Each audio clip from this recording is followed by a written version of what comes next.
guys, normal consumer here. And our smartphones have a lot of access to a lot of our information since they're always in our pockets. Because of that, privacy and security are super important. And a lot of customers, thank God, have started to pay more attention to their privacy. So the new question is, which is more secure? Android or iPhone? Let's explore what each platform does to keep us safe, right?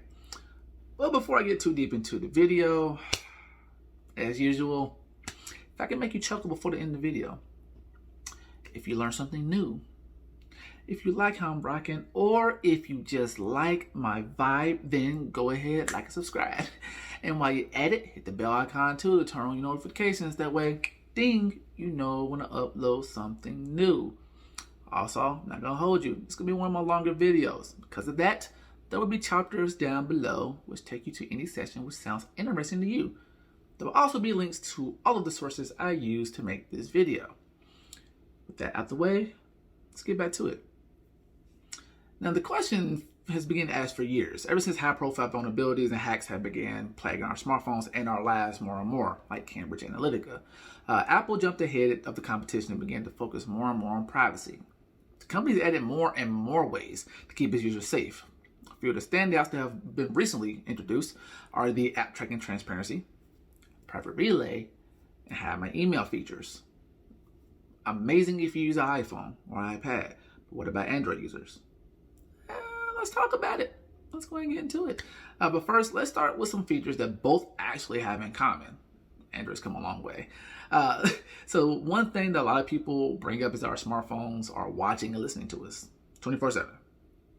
Makes sense considering a lot of apps ask for access to our cameras and microphones. So on iOS 14, Apple added icons to let users know when an app is using their camera or their microphone. In the top right corner, there's a green dot for the camera being used and an orange dot for the microphone being used. Useful. Android 12, Google introduced a similar notification system. These notifications let users know when their camera and microphone are being used and by which app. So for those users who are paranoid, there is now a way to monitor who is spying on you. All seriousness, this is a really useful feature to have, guys, and so I'm glad both companies have brought this to us. Another feature that both iOS and Android share is the ability to give an app your precise location or an approximate location.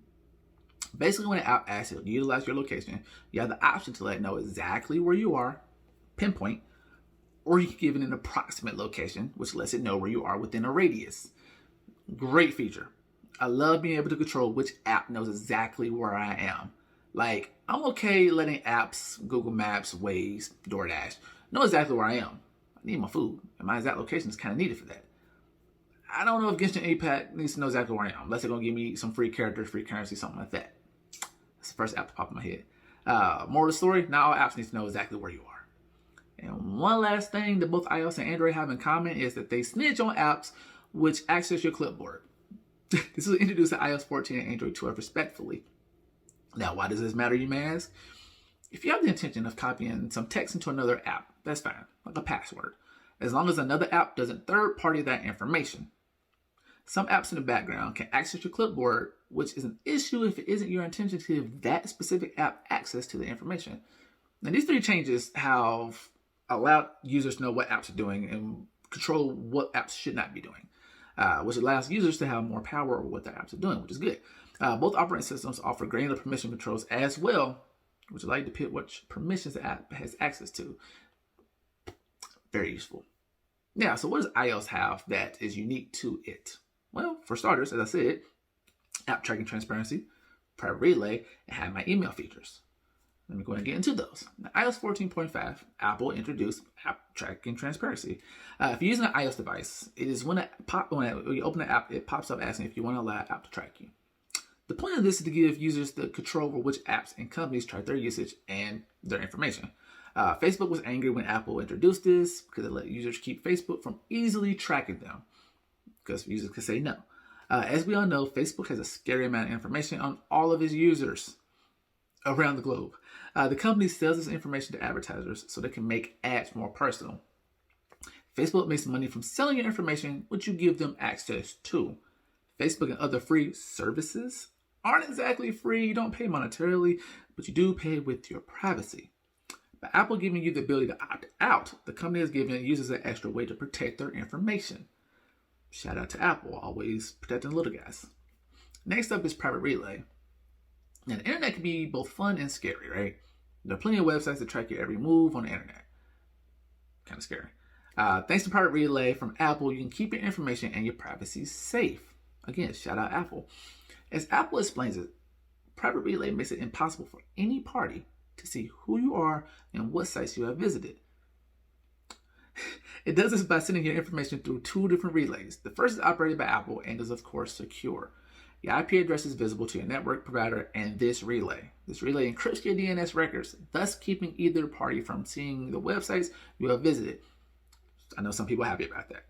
The second relay is operated by a third-party content provider, which generates a temporary IP address.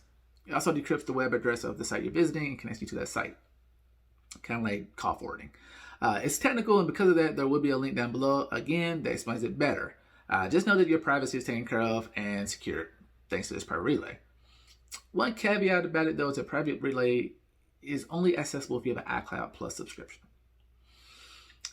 Sometimes you gotta pay for privacy, guys. What can I say? Lastly, you have Hide My Email, which seems like it would be simple, but I'm still gonna explain it. This feature is built into both iCloud Plus subscription, as well as any website you use when you do a sign in with Apple Login. So you don't have to pay for the option, but you just have to have a website or app that offers the sign in with Apple option. Anytime you go to sign up for a newsletter or a new social media website, etc., the party behind these get your email address. How My Email works by creating a randomly generated email address to share with these websites. When a newsletter, for example, is sent to this randomly generated email address, it gets forwarded to your personal email address. However, the party sending the newsletter never gets your real personal email address. Confusing.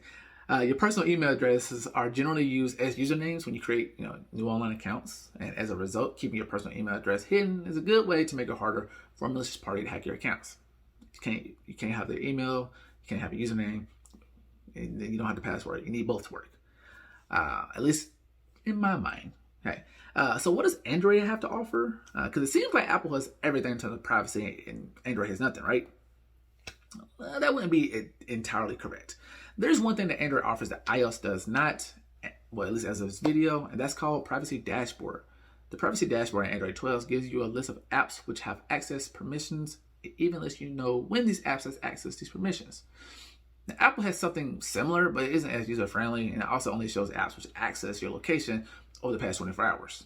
I need a little bit more. So Android's Privacy Dashboard is definitely something Apple should copy.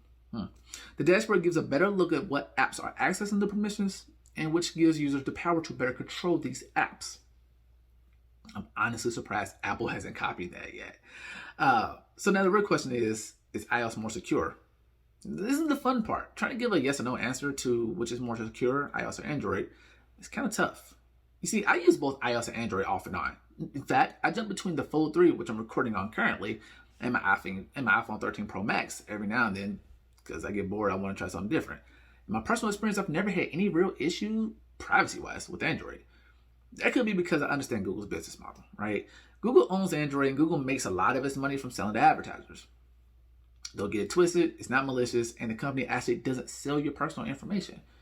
It just uses the data that is gathered on billions of users, to build profiles for advertisers to target. These profiles contain demographics and interests for advertisers to use and try to sell to. There's another way which involves Google directly sharing information with advertisers and then having them bid on individual ads. But they never sell your personal information. So in my mind, I expect Google to gather certain information to make money. It's their business model. However, I also use Brave browser, which is excellent at keeping me safe while on the internet. I monitor the permissions apps ask for. And there are other things I do, such as using Typewise or another privacy-focused keyboard, which keeps me feeling safe as I type.